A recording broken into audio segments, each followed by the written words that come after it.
ইসরায়েলের তেল আবিবে অবস্থিত প্রধান আন্তর্জাতিক বিমানবন্দরে হাইপারসনিক ক্ষেপণাস্ত্র হামলা চালিয়েছে ইরান সমর্থিত গোষ্ঠী হুতি। এতে বেশ কয়েকজন আহত হয়েছেন। বিমানবন্দরের সব ফ্লাইট স্থগিত করা হয়েছে। সাইরেন বেজে ওঠার পর কিছুক্ষণের মধ্যে জানা যায় ইয়েমেন থেকে ছোড়া ক্ষেপণাস্ত্র বিমানবন্দরের কাছেই আঘাত হেনেছে।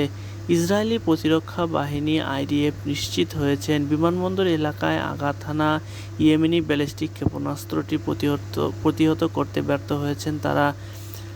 বিমান বাহিনীর আকাশ প্রতিরক্ষা ব্যবস্থায় এ ব্যর্থতার তদন্ত শুরু হয়েছে।